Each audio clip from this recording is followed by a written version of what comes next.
நம்ம தலைவர் super star Rajinikanth அவர்கள் நடிக்கும் கூலி திரைப்படம் பற்றிய ஒரு சூப்பரான அப்டேட் ஒன்று கிடச்சிருக்கு.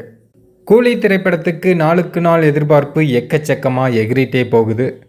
இந்த படத்தில் அமீர்கான் ஒரு கேமியோ பண்ணுறார் அப்படிங்கிறத அவரே சமீபத்திய ஒரு இன்டர்வியூவில் சொல்லியிருந்தார். அது மட்டும் இல்லாமல் நாகார்ஜுனாவும் ஒரு முக்கியமான கதாபாத்திரத்தில் நடிக்கிறாரு. நாகார்ஜுனா என்ன சொல்கிறார் அப்படின்னா, இந்த படம் முழுக்கவே விசில் விசில் விசில் விசில் மட்டும்தான், இந்த படம் ஃபுல்லாகவே விசில் அடிக்கிற மாதிரி தான் லோகேஷ் கனகராஜ் எடுத்திருக்காரு அப்படின்னு சமீபத்திய ஒரு இன்டர்வியூவில் நாகார்ஜுனா சொல்லியிருந்தார். இவங்கெல்லாம் இப்படி சொல்ல சொல்ல இந்த படத்துக்கு உண்டான எதிர்பார்ப்பு எக்கச்சக்கமாக எகிரிட்டே போகுது. இதெல்லாம் தாண்டி இன்னொரு முக்கியமான விஷயம் என்ன அப்படின்னா, சூப்பர் ஸ்டார் ரஜினிகாந்த் அவர்கள் கூலி திரைப்படத்தோட ஃபஸ்ட் ஹாஃபை பார்த்து முடிச்சிட்டாங்களாம். ஃபஸ்ட் ஹாஃபை மட்டும் லோகேஷ் தலைவருக்கு போட்டு காட்டியிருக்காரு.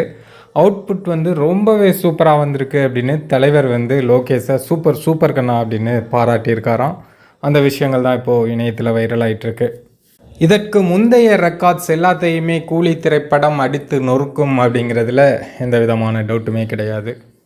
வரும் ஆகஸ்ட் 14 கூலி திரைப்படம் திரைக்கு வருது. இன்னொரு 2 மாதம்தான் இருக்குது. ஸோ தலைவரோட ஃபேன்ஸ் கொண்டாட தயாராக